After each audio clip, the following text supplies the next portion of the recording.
It was a typical Thursday night that was about to become anything but typical. My wife Anna and I worked together in the kitchen, as we often do when preparing dinner. She was chopping onions while I was chopping cheese and ham into small cubes for our omelet, when she said something that caught my attention. "Brad, we've been married for almost 7 years, and we've always been completely honest with each other, haven't we?" I stopped cutting the ham and replied, "Of course we agreed. It was one of the most important parts of our relationship before we said yes to each other." She turned away from the counter and looked at me thoughtfully. "I met someone." Suddenly, the hairs on the back of my neck stood up, as if I had just been electrocuted. "Have you met anyone?" "What does it mean that you met someone?" I asked, although I was mortally afraid that I already knew the answer. "The guy at work, a really nice guy I had lunch with. I'm guessing there's more to this story, so carry on." "Are you saying that you met a really nice guy from work that you had lunch with and you like him? Maybe really like him?" A guilty expression flashed across her face. She turned away from me, nodded her head, and said very quietly, "Yes." Suddenly, I didn't really want an omelet or anything else. In fact, I was starting to feel nauseous, but I had to continue the conversation. I threw the knife onto the cutting board and put both hands on the table to steady myself. "How far has it gone between you and this really nice guy?" There was a lot of tension in my voice, and she retreated to the counter. "We just had lunch every day for a few weeks and dinner last week when you had that late business meeting. Did you two hold hands, kiss, do any heavy petting?" Her face paled and she nodded again. "We kissed." The disgusting bile arose in my throat, and I was close to choking on it. "Did you have sex with him?" She quickly looked at me and shook her head. This stunned me, and I had to move my chair and sit down. "So you haven't slept with him yet, but you're planning on it?" A jerky nod. "I think yes. He wants me to go away with him for the weekend." "And are you going to?" "Yes. I don't want to upset you, but I need to find out what he means to me." "I'm sorry, Brad. I know you're hurting and I hate it, but I told him I'd go with him.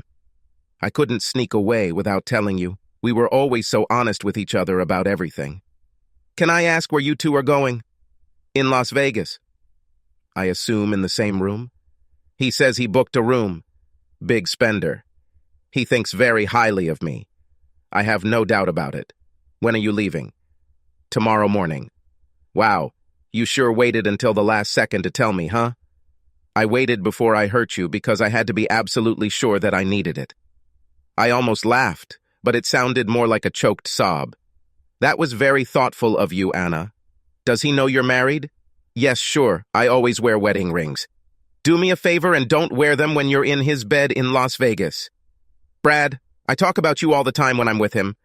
"Wonderful, and I'm sure you had a lot of wonderful things to tell him about me, like, I'm as good a guy as he is, but I'm a little boring in bed, and I leave nail clippings on the carpet, and a lot of other things.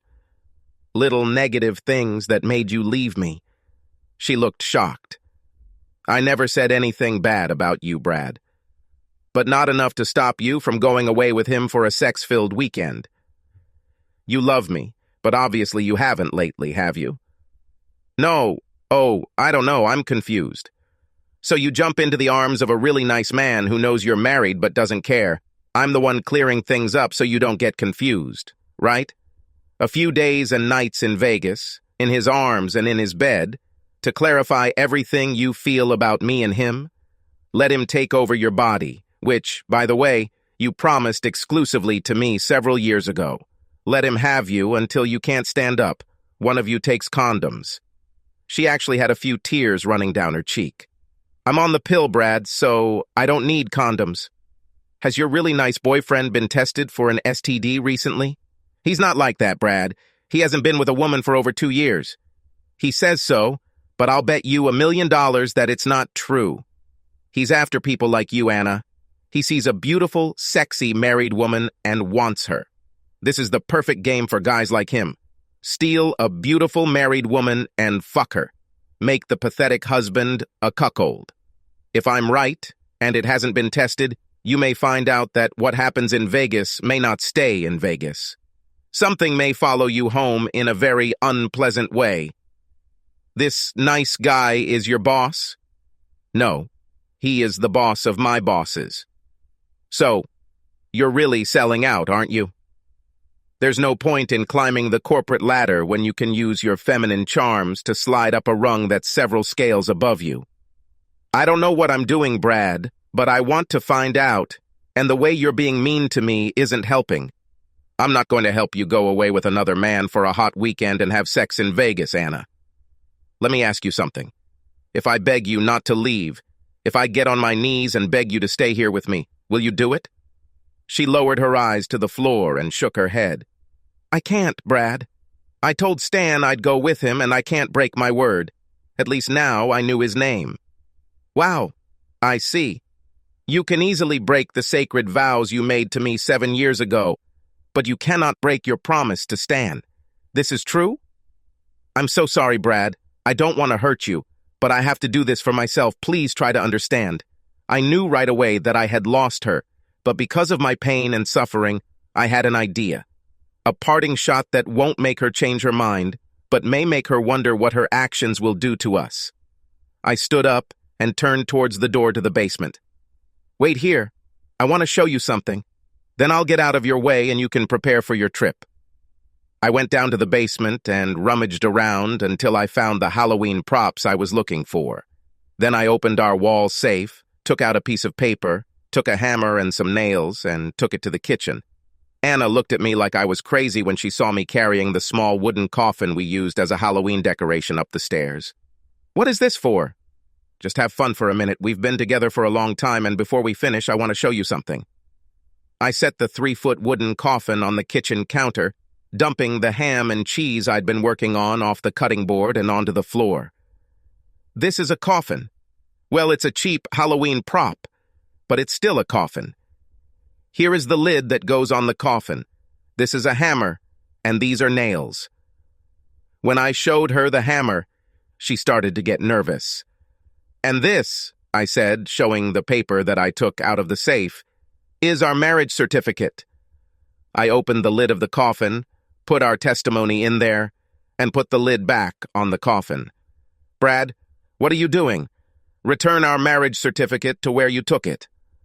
Why, Anna, doesn't this mean anything anymore? It's where it belongs, in a coffin, ready for burial. She started crying again. What are you talking about, Brad? This is proof that we are married. That once you walk out that door to be with Stan tomorrow will no longer be true. Now she was starting to go crazy. Brad, you don't know this. I don't know. Oh, yes, Anna. But I know that for sure. Your decision is to leave with Stan. My decision is to divorce you. Now sit down and listen for a minute. Our marriage certificate is in the coffin where it belongs. I took a nail and placed it on the corner of the coffin lid. Bang! Bang! Bang! I drove it through the lid into the coffin. The sound was so loud in this small room that it scared Anna and she jumped. This is the first nail. It represents the time you went to lunch and dinner with a really nice guy, Stan. I took another nail and placed it on the adjacent corner. Bang! Bang! Bang! This is the second nail. It represents the passionate kisses you shared with a really nice guy, Stan. Anna's eyes were big and her mouth began to tremble as she looked at me. Bang! Bang! Bang! I drove the third nail into the penultimate corner. This nail symbolizes your agreement to go with a really nice guy, Stan, to Vegas for the weekend. I picked up the last nail and placed it on the lid in the fourth and final corner of the coffin. Bang! I hit it once to make it firmly embedded in the tree. This is the fourth nail, Anna. You've heard the expression about something being the final nail in the coffin. A nail that seals it for all eternity, that irrevocably completes the fate of who or what is inside. That final nail is only partially hammered in, but our marriage is in that coffin, so when you walk out that door in the morning to go to Las Vegas with that really nice guy, Stan, that final nail will be driven in the coffin and our marriage life will end, irreconcilably and irrevocably. That's not what you mean, Brad. You can't leave us because of one carelessness. I'm not throwing us away, Anna, it's you. I loved you with every fiber of my being. You are the most beautiful, sexiest woman I have ever known, and it has been my honor and joy to have you as my wife for the past 7 years. No, it's not me who's leaving us. If I could, I would climb into that coffin with proof of our marriage and be buried with him. Oh, and just to satisfy my curiosity and drive my dagger deeper into my heart, I have to ask, if I look in the luggage you are packing to take, will I find some sexy panties and bras and maybe a nice negligee that you bought just for this occasion? Anna didn't answer. She just continued to cry quietly, but the look on her face told me the answer. That's what I thought. I'm leaving now. I don't want to be here to witness your latest act of betrayal. I'll come back and get everything I need to get through the next couple of weeks after you leave with Stan. If you have extra time in Vegas, although I suspect you'll be too busy warming Stan's bed to think about anything else, but still, you might want to think about what items in your home you would like to keep. I won't be here when you get back, but my lawyer will contact you in a week or two. I grabbed my jacket, walked out the door, got into the car, and drove away. I had just experienced the worst evening of my life, and I felt dead and completely numb. I had no idea where I was going, and I didn't care. I just needed to get away. I knew I couldn't keep anything in my stomach, so I found a Motel 6 on the opposite side of town from the airport. I didn't want to be tempted to hang out in the relegation area to see what a really nice guy Stan looked like. It doesn't matter, he won, or at least I lost. My cell phone rang several times, and the caller ID told me it was Anna, so I ignored it. The last thing I wanted was to hear more excuses for her turning her back on what I had always considered a wonderful marriage. I slept fitfully with thoughts of Anna screaming in ecstasy while nice guy Stan had her brain. I was sure that before the end of the weekend he would know all of Anna's little secrets. What a stupid weakling I was to believe that I could keep her forever.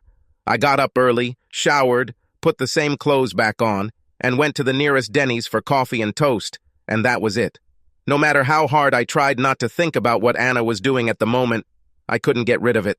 I seemed to be locked in some kind of miserable whirlwind, seeing my wife, the only woman I thought would be with me forever, holding hands with Stan on the plane, kissing him in the taxi, and rushing to check in so they could get to their room and have sex. I've heard people describe the level of pain they felt when they were deceived, but I never realized how completely disabling it was. I waited until 8:30 to call my office and tell my assistant that I would be out. She asked if I was feeling well, and I said yes, but hopefully by Monday, I'd be back to being my old self. After hanging up, I noticed that I had at least a dozen missed calls from Anna, and upon checking further, I found another dozen text messages from her. I didn't delete them, but I didn't read them either. I noticed that the last text and call came at 7:45, and there was nothing after that, so I assumed she had stopped trying to contact me when she left to be with Stan, the wife-stealing bastard. I refused to call him a good guy because he was as far from that as possible. I knew I would find a way to get back at him when the time came. To be on the safe side, I waited until 10:30 to get home and grab what I needed to start my new life as a single man. As I pulled into the driveway and pressed the button to open the garage door, I saw that Anna's car wasn't there, and reality came in and hit me. She probably drove to meet Stan so she wouldn't have to take a cab. I kicked myself for trying to think that she might have changed her mind and stayed home. Admit it, asshole. She left you. She got a better deal. A guy who would take her to Las Vegas and party with her for the entire weekend in a luxury suite. Now wake up and live your life. You may never find another woman as beautiful as her, but you will find someone. Deep down, I didn't believe a single word I said. It was eerily quiet inside the house, and looking at it with the stunned eyes of a broken-hearted man, it seemed strange to me. Previously, he seemed so warm and alive, but now he seemed cold and lifeless.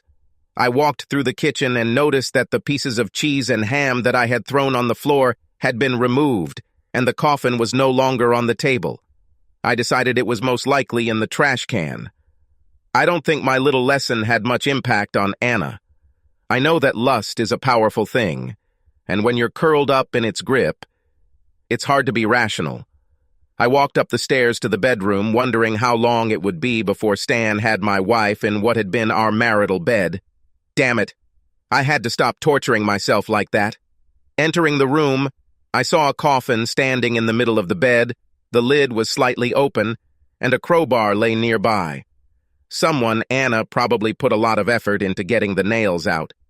Out of curiosity, I looked further and discovered the marriage certificate that I had locked inside, now lying between two pillows at the head of the bed. I think she didn't want me to even get this victory, I said out loud. I turned to the dresser to grab some underwear and socks, and there, on the table next to the window, lay 3 beautiful, and I'm sure very expensive, sets of bras and panties, cut up and scattered on top of the sexiest yellow negligee I've ever worn. I saw it was cut, too. On top was a piece of paper on which the words, "I cannot share what I don't own," were written in black felt-tip pen. "What the heck?" I said out loud. I turned to the bed and saw the same piece of paper leaning against the coffin. "I can't share what I don't own." The same message, written in the same black marker. Then there was the sound of screeching tires and the unmistakable sound of 2 cars colliding in front of the house. But before I could react, the front door swung open and a woman screamed, "Brad, where are you? Oh God, please! Oh please, Brad! You need to be here so I can tell you how wrong I was, how terribly stupid I was." I heard her run towards the stairs, trip and fall halfway up. She cried hysterically, and when she looked up and saw me standing on the top platform, she stretched out her arms to me and began to crawl up. In all our 7 years of marriage and 2 years of dating before that, I had never seen her look so bad. She had no makeup on, her hair was a mess, her eyes were puffy and red, and she was wearing a Caltex sweatshirt, gray sweatpants, and a pair of fuzzy bunny slippers that I bought for her as a joke one Christmas. "Anna, what are you doing? Where is Stan?" I asked her. She shook her head and said, "I can't share what I don't own, Brad. That's what I told him." To Stan, that's exactly what I told him when he came to pick me up. I can't share what I don't own. I was dressed exactly the same. He asked why I wasn't willing to go to Las Vegas with him, and I told him again that I couldn't share what I didn't own. He said, "What the hell does that mean?" And I told him that I would not go anywhere with him. I would never go anywhere with him. I would never talk to him again because I didn't have the body that he wanted to fuck so badly. This body belongs only to my husband and never, never to anyone else. I can't share what I don't own. Only my husband owns every inch of me, and I will never share that with anyone else. She continued to slowly crawl up the stairs towards me. Brad, he called me names, said I was a bitch and a tease, and because of me, he spent good money on plane tickets and a room at Aria. He said he would tell everyone at work that I was a fallen woman and get me fired. I told him he couldn't do it because I had already quit. He was so angry that his tires squealed for an entire block as he drove away. Finally, she reached the landing and wrapped her arms around my ankles and hugged my legs. "I feel so ashamed," she exclaimed. "I hurt the only person in the world who has proven time and time again how much he loves me and would do anything for me. I violated the sacred trust of a person in which my whole life lies. I'm so sorry." And she began to cry. She held me like that for what seemed like an eternity, but was undoubtedly only a few minutes. I was dazed, too dazed to move. The woman who was my life, whom I worshipped with every breath, my Alpha and Omega, my beginning and end, had brutally broken my heart. And now, half a day later, she was hugging my legs and crying. Every cell in my body wanted me to take her in my arms and tell her how much I loved her, and that we would get through this terrible time, but I was frozen in place, unable to move. All the events of the last 15 hours flashed through my head. In my heart of hearts, I believed that she had not consummated her relationship with Stan sexually, but still, in my mind, she had betrayed me.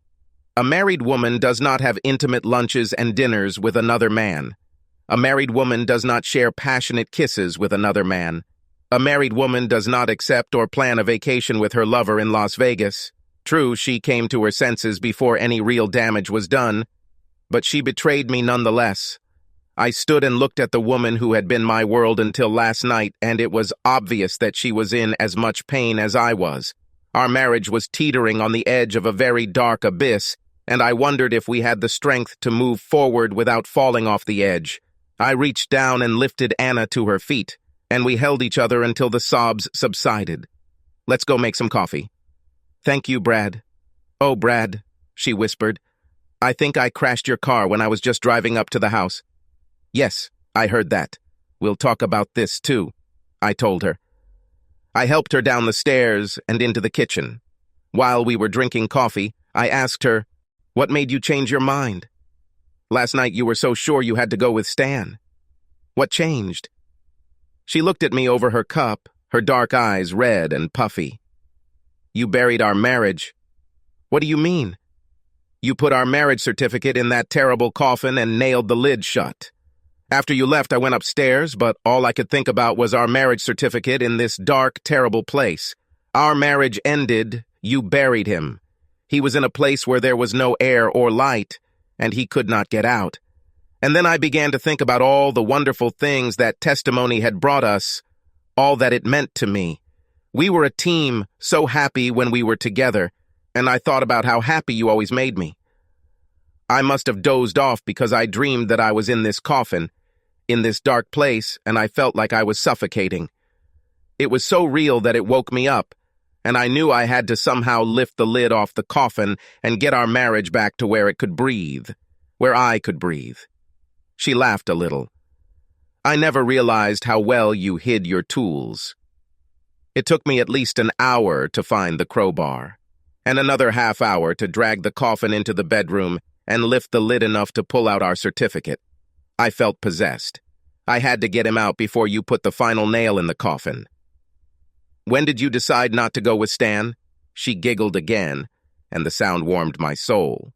"About 2 seconds after you walked out the door, I knew I could never leave with Stan or anyone else." I felt so stupid and ashamed. How could I treat the only man I've ever loved the way I treated you? I tried to call you again and again, but you didn't pick up.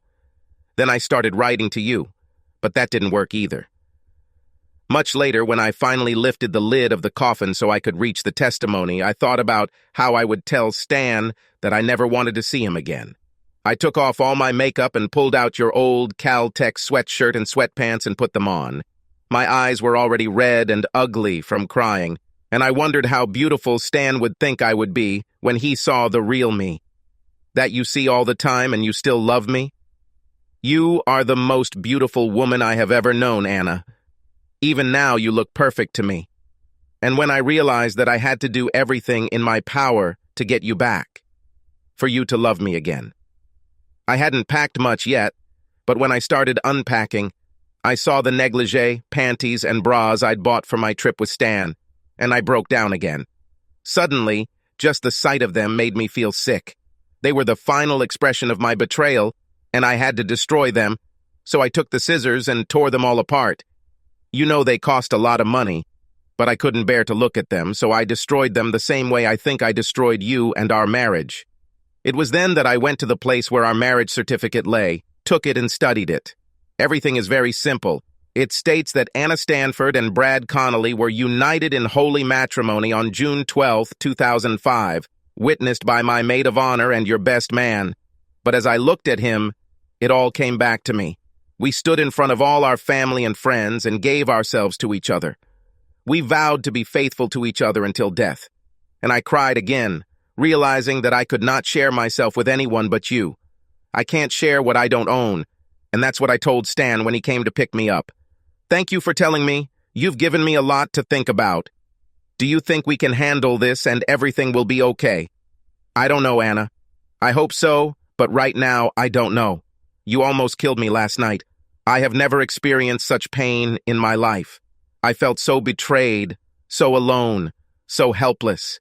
Do you have any idea what it's like to know that the only person on earth you love more than anyone else, the one you've always trusted unconditionally, chooses another man over you? She burst into tears again. Oh, Brad, I'm so sorry. I was out of my mind. I will do anything to fix it, even die if it helps. This definitely won't help. I want you to be alive and well And more than anything, I want to trust you again. It won't be as difficult as it could be because, like you said, we've always been honest with each other. Even last night you told me what you felt. Brad, how I thought I felt. How did you think? How did you feel? So what now, Anna? I don't know about you, but I didn't sleep well last night. And if you don't mind, I'd like to take you to bed with me. I don't know. It may be too early for that. We don't have to do anything, Brad. I just want to feel you next to me, in your rightful place. Her dark eyes were so pleading that I couldn't refuse. Okay, Anna, but don't snuggle. I'm still mad at you. A tiny smile tugged at the corners of her mouth.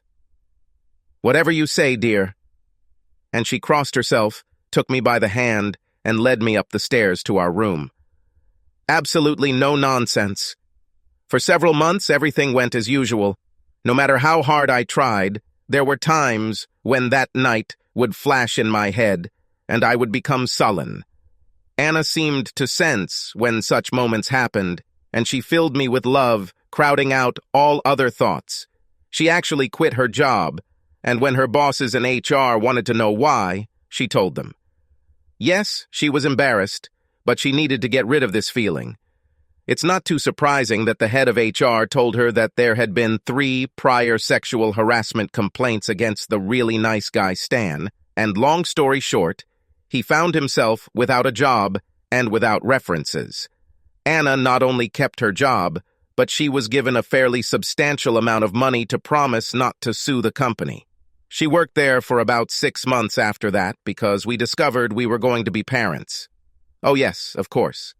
As soon as Anna carried me up the stairs and into our bed that day, well, I think it's clear. Subscribe to our channel so that your second chaff doesn't cheat on you, and go ahead and listen to the next story, because this story is nothing compared to the next one. If you're under 18, don't even think about listening to the next one.